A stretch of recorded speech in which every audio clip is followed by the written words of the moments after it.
All right, let's dive right in. We're going to talk about the final days of some of history's most notorious dictators. You know, these figures who held absolute power. What happens when that power meets its absolute end? It's often not what you'd expect. So that's the big question we're wrestling with today. How does someone who controls an entire nation, often with an iron fist, completely lose control of their own fate? And we're not just going to tick off a list here. No, we're going to dig into the patterns, the strange ironies, and some of the really brutal truths behind how these reigns of terror finally came to a close. So first up, we're looking at the dictators whose power didn't just sort of fade away, it shattered, violently, and a lot of the time it was at the hands of their very own people. What's just wild here is the speed of it all. I mean, for more than 2 decades, Nicolae Ceausescu basically was Romania. And then, poof, in just 3 days, his entire world just vanished. One day, he's fleeing his palace in a helicopter. Just hours later, he's captured. And by Christmas Day, he's executed in a courtyard after a sham trial. It's an incredible example of how fast that illusion of total control can just completely disintegrate. Ceausescu's end was incredibly fast, for sure, but it was just one example of a brutal fall from the top. For some of these other guys, their last moments became this raw, public vengeance. A real spectacle for the very people they used to rule. And this is where you see this kind of brutal poetry, right? Mussolini, the guy who promised to bring back the Roman Empire, is found disguised, trying to sneak away.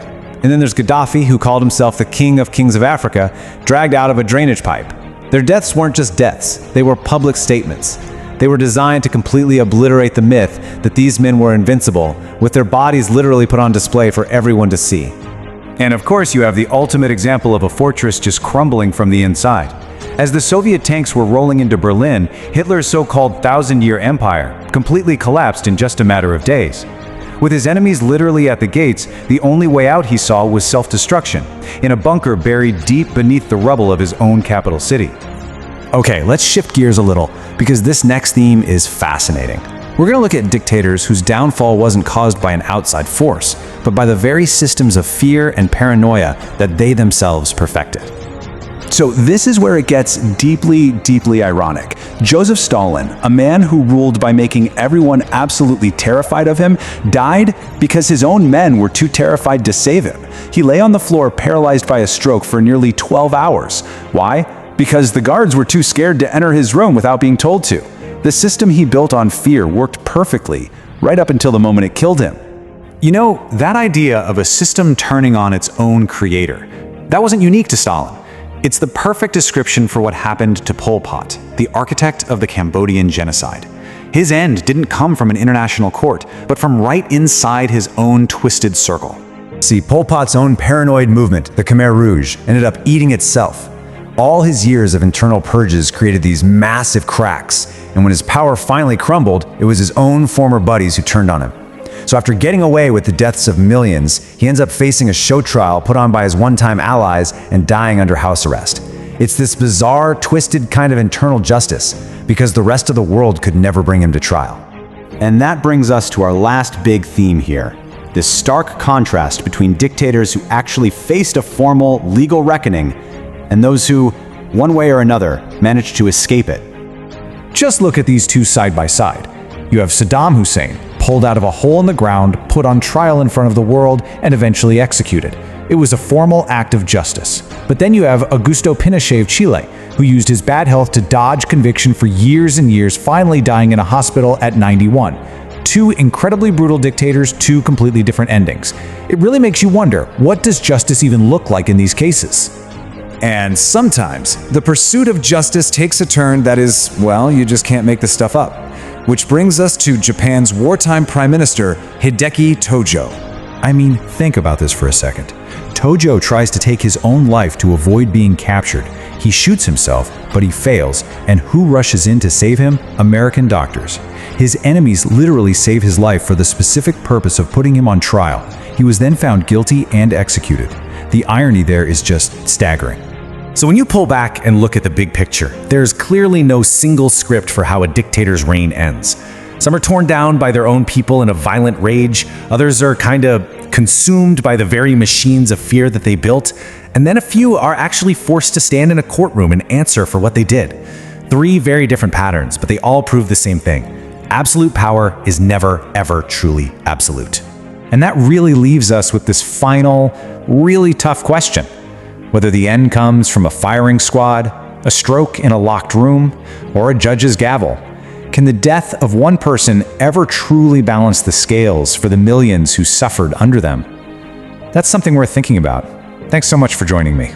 Now, look at this. The thing that really jumps out here is the sheer humiliation involved. On one side, you've got Mussolini trying to sneak away in a German coat. He gets caught, executed, and his body is hung upside down at a gas station for everyone to see. And on the other, Muammar Gaddafi, found hiding in a literal drainage pipe. His last moments were just chaos, beaten by the same rebels he'd terrorized for decades. In both cases, the public spectacle was the entire point. It was this raw, cathartic act meant to shatter the myth of their invincibility and prove, without a doubt, that their power was gone for good. And this timeline? Wow, it just shows you how incredibly fast it can all unravel. Nicolae Ceausescu ruled Romania with an iron fist for more than 20 years. But look at this. On December 21st, he's giving his final speech and the crowd actually boos him.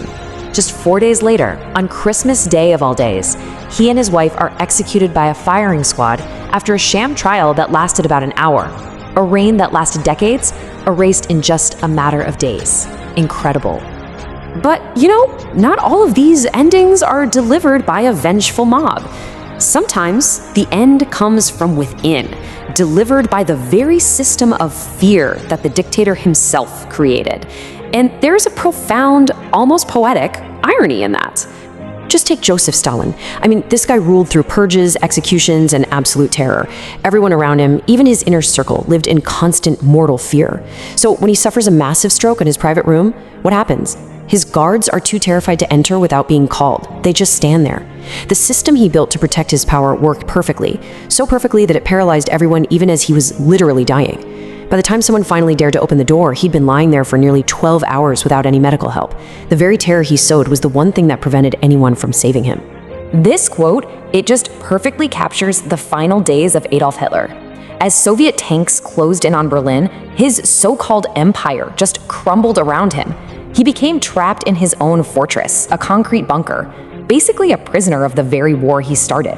His orders were being ignored, his control was gone. He married Eva Braun one day, and the very next, they both committed suicide. He ended his life not on some grand battlefield, but in this self-imposed isolation, as the world he tried to dominate collapsed right over his head. So what about the ones who don't face a violent end, or even an ironic one? For many of their victims, maybe the most frustrating outcome of all is when a dictator simply fades away, completely escaping any formal judgment for their crimes. And this slide is it's stark. On one hand, you have Pol Pot. His regime was responsible for the deaths of over 2 million Cambodians. His end? House arrest, dying of heart failure in his sleep. No international trial, no public reckoning, nothing. Then you have Augusto Pinochet of Chile.